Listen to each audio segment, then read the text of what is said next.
नमस्कार दोस्तों, देश दुनिया में आपका हार्दिक स्वागत है। मैं हूं पत्रकार योगेंद्र योगी। दोस्तों, 2 दिन पहले आपको बताई है कि केंद्र सरकार ने बजट पारित किया है और बजट में बहुत सारी घोषणाएं की हैं।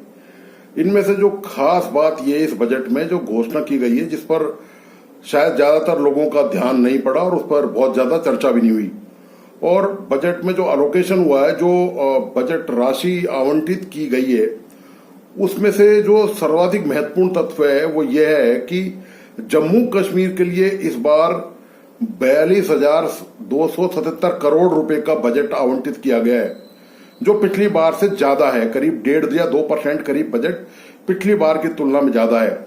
देखिए, जहां और राज्यों को बजट में कुछ नहीं मिला, बिहार को छोड़कर और चंद्रबाबू नायडू की पार्टी को छोड़कर, कहीं किसी भी राज्य में किसी को भी केंद्र सरकार ने बहुत ज्यादा डायरेक्ट रिलीफ कुछ नहीं दिया। बाकी जो भी फायदा मिलना है राज्यों को, वो योजनाओं के जरिए मिलना है। लेकिन सीधा अलोकेशन यदि देखा जाए तो ये केवल जो एक तो यूनियन टेरिटरी है जम्मू कश्मीर, और ये जो 2 राज्य हैं, इनको बजट मिला है। तो न केवल इस बजट में जम्मू कश्मीर का जिक्र है, बल्कि इसके अलावा और एक महत्वपूर्ण तथ्य है जिस पर भी बहुत शायद चर्चा नहीं हुई इस बजट में, कि इस बजट में केंद्र सरकार ने, भारत सरकार ने, जो हमारे पड़ोसी देश हैं, जो इंडिया फर्स्ट की, नेबर फर्स्ट की जो हमारी पॉलिसी है, भारत सरकार की जो विदेश नीति है कि पड़ोसी प्रथम, मतलब पड़ोसी को प्राथमिकता हमें सबसे पहले देनी है, हमें अपने उससे और बेहतर से बेहतर और प्रगाढ़ लगातार करने हैं। तो पड़ोसी देशों को भी इस बजट में धनराशि का प्रावधान किया गया है। भूटान हो, अफगानिस्तान हो, बांग्लादेश हो, नेपाल हो, ये जो तमाम कंट्रीज हैं, जो या तो इनकी बाउंड्री हमसे लगती है, इन सब की हमसे भौगोलिक सीमा भी कहीं ना कहीं लगती है, इन सबको भी बजट में राशि एलोकेशन का प्रावधान किया गया है। लेकिन पाकिस्तान की भी हमसे बाउंड्री लगती है। पाकिस्तान के लिए 0 है, पाकिस्तान को इस बजट में कुछ नहीं है, क्योंकि पाकिस्तान से आपको पता ही है कि सन 2019 के बाद से भारत के संबंध पाकिस्तान से बिगड़े हुए हैं। पाकिस्तान आतंकी कार्रवाइयों से लगातार हरकतें जारी कर रहा है और आए दिन जम्मू कश्मीर में आतंकियों की घुसपैठ हो रही है। हालांकि ये एक अलग बात है कि वो आतंकी जब यहाँ एक बार आ जाते हैं तो यहाँ से जिंदा बचकर पाकिस्तान वापस नहीं जा पाते। और उनके मजेदार बात और बता दूं मैं आपको, इसमें एक जो दिलचस्प बात है कि जब वो पाकिस्तानी आतंकी जब यहाँ पर मारे जाते हैं तो उनके घर वालों को पाकिस्तान में ये पता ही नहीं चलता कि उनका परिवार का कोई सदस्य जो है, भाई बेटा या जो भी रिश्तेदार है, पति है, वो आतंकी के तौर पर, घुसपैठिए के तौर पर जम्मू कश्मीर में गया था, भारत के वाले हिस्से में, और वहां पर सुरक्षा बलों ने, सेना ने उनको मार गिराया और बदले में कंपनसेट करने के लिए, क्षतिपूर्ति के तौर पर उसको 1,00,000-2 लाख रुपए उसके परिवार को, पीड़ित जो परिवार है उसका, ये उसको दिए जाते हैं मुआवजे के तौर पर। लेकिन उनको ये बताया नहीं जाता कि वो कहां पर गया और कैसे अब वो वापस नहीं आएगा, इसकी उनको जानकारी नहीं है। उनको तो उनका शव भी नहीं मिलता है। आप दुर्भाग्य देखिए, मुद्दा आज ये नहीं है, मुद्दा केवल आज बजट एलोकेशन का है। तो जब ये हम बजट की जब बात कर रहे हैं तो हमारे केंद्र सरकार का प्रयास ये है, और हमेशा से रहा है। आप देखिए, बांग्लादेश को हमने हर हालत में सपोर्ट किया है। अफगानिस्तान का जो आधारभूत ढांचा है उसको मजबूत करने के लिए भारत सरकार शुरू से प्रयासरत रही है। नेपाल से हमने रिश्ते सुधारने की हमेशा कोशिश की है, क्योंकि नेपाल से हमारे सांस्कृतिक संबंध भी हैं। नेपाल हिंदू राष्ट्र है। इसी तरह जहां तक श्रीलंका की बात है तो श्रीलंका को तो हमने संजीवनी बूटी से जिंदा किया है, आर्थिक संजीवनी बूटी दी थी। एक बहुत बड़ा पैकेज श्रीलंका को बेल आउट करने के लिए दिया था, वरना श्रीलंका पूरा कंगाल ही के कगार पर पहुंच चुका था, बस केवल घोषणा बाकी रह गई थी। तो भारत ने आगे बढ़कर उसका हाथ थामा और उसको उस कंगाली के जो जाल है उससे निकाला बाहर।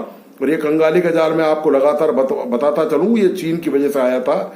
चीन ने वहां पर भारी निवेश किया और उसके बदले में जब उसको रीपेमेंट नहीं हुआ तो चीन ने वहां पर ऑक्युपाई करने की कोशिश करी उनके बंदरगाहों को।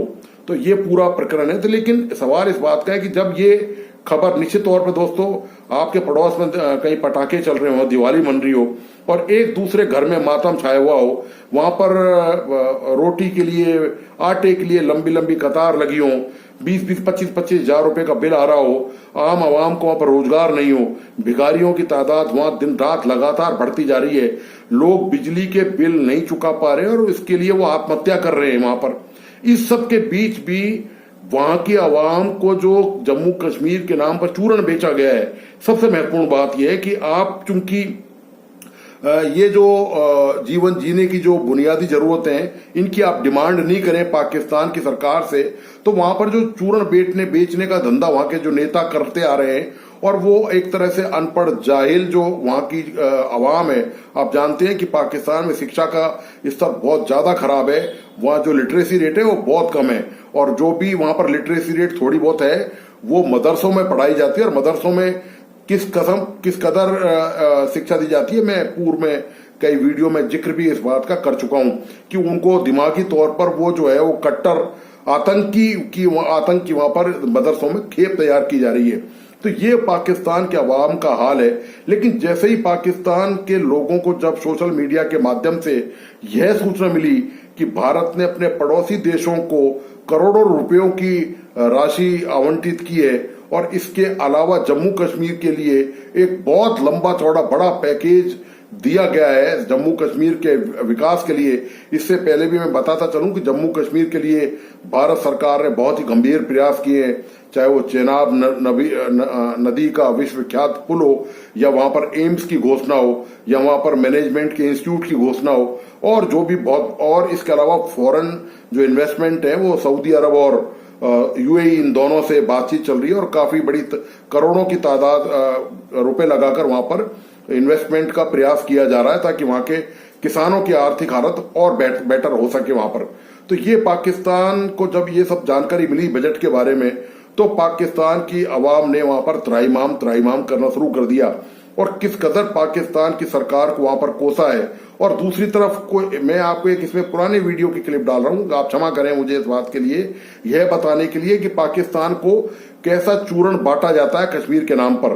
5 फरवरी को हर साल जम्मू कश्मीर में पाकिस्तान में रैली निकाली जाती है भारत के जम्मू कश्मीर को लेने के लिए, आजाद कराने के लिए। पाकिस्तान उसको लेना चाहता है रैलियों के जरिए। ये भूखे पेट, ये नंगे जिस्म, इनके दिमाग में कचरा भरा हुआ है, वो पाकिस्तान जम्मू कश्मीर को लेने की बात करता है, और वो हर बार 3 युद्ध हार चुका है, और युद्ध के हारने की वजह से बर्बाद हो चुका है, तबाह हो चुका है। वहां पर रोटी खाने के पैसे नहीं है। जहां भारत सरकार ने 42,000 करोड़ की घोषणा की है, बजट में प्रावधान रखा है जम्मू कश्मीर के लिए, वहीं जो पाक ऑक्युपाइड कश्मीर है उसमें आटे के लिए कतार लग रही है। वहां पर कई बार धरना, आंदोलन, प्रदर्शन हो चुके हैं। वहां पर पाकिस्तान की सरकार ने जब गेहूं से सब्सिडी वापस ले ली, तो पूरी आवाम वहां पर, पाकिस्तान ऑक्युपाइड कश्मीर की आवाम सड़कों पे उतर आई, उन्होंने जबरदस्त धरना प्रदर्शन किया। आखिरकार मजबूर होकर वो सब्सिडी पाकिस्तान सरकार को वापस देनी पड़ी। तो ऐसे हालात में वहां पर लोगों को किस तरह कश्मीर के नाम पर गुमराह करके जो सच्चाई है पाकिस्तान की विकास की जो हकीकत है उस पर किस तरह से पर्दा डाला जाता है, यह मैं आपको इस विश्लेषण के जरिए दिखाने का प्रयास कर रहा हूं।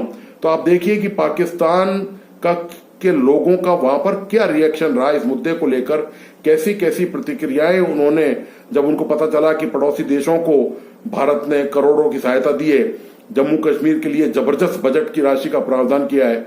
तो दोस्तों आप ये मान के देखिए कि उनके चेहरे का भाव क्या था, कैसी उनकी फीलिंग्स हैं, कैसा उन्होंने सरकार के लिए, पाकिस्तान सरकार के लिए क्या क्या कहा और क्यों कहा। यह सब देखने के लिए प्लीज आप इस वीडियो को लास्ट तक देखिए, अंत तक देखिए, और इसे अपने दोस्तों और परिजनों को शेयर करना प्लीज नहीं भूलें। और दोस्तों साथ ही जिन मित्रों ने इस यूट्यूब चैनल को सब्सक्राइब नहीं किया है वो प्लीज लाइक सब्सक्राइब करें और बेल आइकॉन का बटन जरूर दबाएं। धन्यवाद, नमस्कार। ले गए उस जानिब इंडिया इतना ताकतवर मुल्क बन गया है कि हम जंग से क्या कश्मीर छीन सकते हैं? कैसे भी छीन सकते हैं। हमारा ईमान शहादत है। अच्छा। तो हम अपनी शहादत का और ईमान है हमारा, शहादत ईमान है हमारा। अच्छा, ठीक है। जी तो किस तरह हम मुसलमान कभी भी हार नहीं सकता। वहाँ की मोदी सरकार बोलती है कि पाकिस्तान से उसका कश्मीर भी लेंगे। कैसे ले सकते हैं जब कि हमारे मुजाहिदीन हैं, हम मुसलमान हैं। तो मुसलमानों का तो ईमान कोई किसी चीज़ को हासिल करना नहीं है, बल्कि अपने जद्दोजहद करना है इस्लाम के लिए, दीन की सरबुलंदी के लिए। और कश्मीर और पाकिस्तान और इस्लाम दोनों एक ही है। आपको नहीं लगता कि कश्मीर के नाम पर इंडिया और पाकिस्तान के बीच बहुत ज्यादा नफरतें पैदा हो गई हैं? मेरे समझ नहीं आया। कश्मीर के नाम पर इंडिया और पाकिस्तान के बीच नफरतें पैदा हो रही हैं। होनी तो नहीं चाहिए। एज अ मुसलमान हम कश्मीरियों के साथ हैं, कभी भी नहीं होनी चाहिए। ये वक्ती हमारे हुक्मरानों की थोड़ी गलतियां हैं, तो इंशाल्लाह जमात इस्लामी इस प्लेटफॉर्म से आकर ये सारी गलत फहमियाँ दूर कर देगी। अगर कश्मीरिया वहाँ से ये ऐसे रैली निकाल के कह दे कि हम इंडिया के साथ रहना, तो फिर 5 फरवरी पाकिस्तान में खत्म हो जाएगा। क्यों होगा? जब तक ये हम खड़े हैं, मुसलमान हैं और कश्मीरी हमारी शारग है, ठीक है ना, हमेशा से हम कहते आए हैं। तो कुछ भी नहीं हो सकता कि जब तक हम कश्मीरियों के साथ हैं। फलस्तीन बेजुल्म सितम हो रहा है, कश्मीर हासिल कैसे करेंगे? जंगों से तो नहीं हासिल कर पाए, जिहाद होगा। तो उधर भी तो आर्मी खड़ी है, ये उधर भी आर्मी खड़ी है। फैक्ट्स पे बात करेंगे, आर्मी तो उधर भी खड़ी है, क्या करेंगे बताएं? तो ये तो हमारे हुक्मरानों का ज़मीर को जागना चाहिए ना कि आज आखिर बेच चुके हैं, पहले ही बिक चुका है। उन्होंने हमारा पाकिस्तान तक ये रखा हुआ है गिरवी। अगर हम आज़ादी चाहते हैं ना, हमें दीनी दूसरी जो भी जमातें हैं यकजान जब हो जाए, जब ये इंसान हक की आवाज लेकर उठेगा। मौलाना का नारा है कश्मीर के नाम पर इंडिया से जहाद करेंगे। वो टेक्नोलॉजी में इतना आगे चला गया, कैसे करेंगे? कुर्बानियां देंगे इंशाल्लाह। अल्लाह हमें हिम्मत दे, ताकत दे। ईमान से ही क्या नाम लेते हैं जंगे जीती जाती हैं, कोई असलहे से नहीं जीती जाती।